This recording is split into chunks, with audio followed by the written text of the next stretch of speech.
So after Jimmy Kimmel was briefly taken off the air last week for comments involving right-wing activist Charlie Kirk's death, there has been a lot of talk about First Amendment rights, freedom of speech, freedom of the press in particular. So what and who are protected under this constitutional right?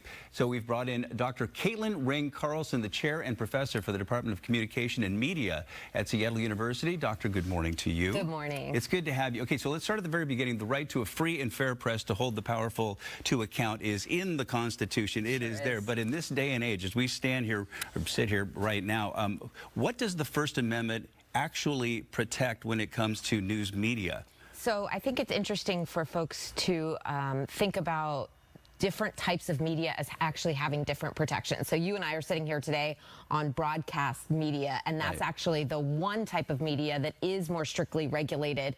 In the past, this was largely because of spectrum scarcity or the pervasiveness of broadcast. And so unlike print or digital or even film or video games, which are largely self-regulated, the FCC does have some say in, for example, what kind of language we can use on broadcast television, what kind of products can be advertised. And so traditionally, broadcast has been regulated differently than all other forms of media. And so when you see a late-night talk show host come out and make a comment about Charlie Kirk and then be pulled off the air, what's your take on that move? So there's a couple different things going on there. I think first and foremost is for people to recognize that obviously as private companies, folks like Disney, ABC can make decisions about what to air, what not to air, the same way that individual station affiliates can choose to air something or not. So now that Kimmel's coming back, I believe Nexstar and Sinclair have said, hey, we're going to preempt him, so you're not going to actually be able to see Kimmel here in Seattle, for example. So private companies can make decisions about what to air and what not to air. I think the issue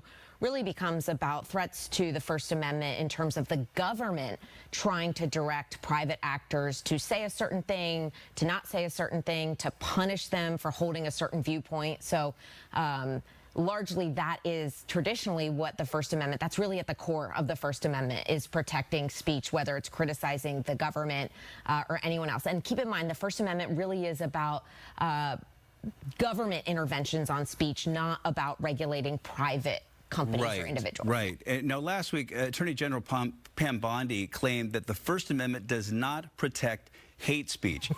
That's just flat out wrong. Right. Yeah. So we are actually different than a lot of other, particularly Western democracies, in that we allow hate speech under the First Amendment. So unless speech crosses a line into an unprotected area, like true threats or fighting words or incitement, it's protected by the First Amendment. And so that's just flat out wrong. And so, I mean, how damaging is it to have the Attorney General of the United States come out and say something that is just so blatantly wrong? It's unprecedented, and I think it's really confusing for people because I think we tend to think about the First Amendment as, you know, Congress shall make no law abridging the right of the press or of speech, and that's not really how it works, right? Like we were just talking about broadcast regulations or things like libel or obscenity. There are these areas of speech that either the government regulates or conversely, there are avenues for people to sue one another. So there are these kind of areas that aren't protected by the First Amendment. And I think when you've got a government official kind of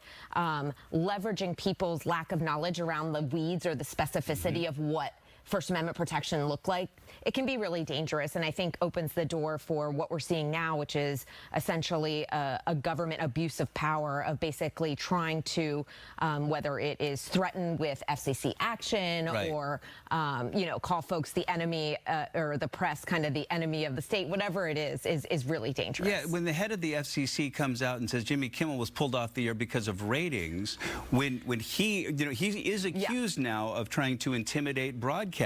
You know, you are being unfair to our president.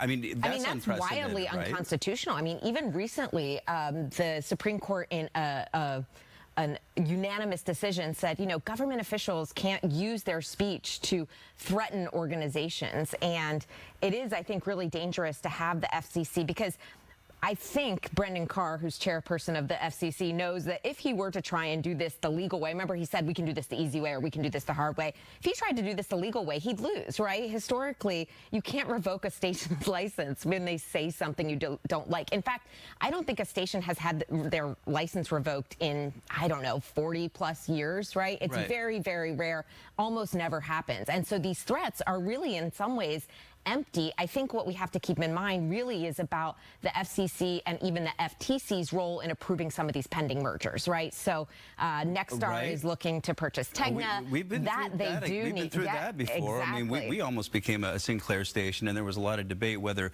one entity can own two stations in the same market. Right, and that is something that the FCC has traditionally regulated, right? That the FCC in the past, prior to 2017, really had much stricter regulations about how many stations a single media entity could own. And so part of this merger is basically asking the FCC, hey, can you further relax those so we have an opportunity for a single organization to own hundreds of stations across hundreds of markets? And that's what we're seeing today. Voice. Exactly. And that, to me, is what's really dangerous. And I think what's really important about this moment is not just about the government threatening free speech and threatening broadcasters, but it's for everybody to really recognize the consolidation in media has left us in a situation where a handful of people can decide what we see and what we don't see.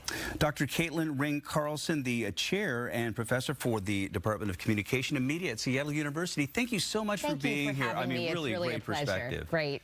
Breaking that down. We have so much more that we could talk about. We've just plain run out of time. 10:22 right now. More to come here on Good Day Seattle.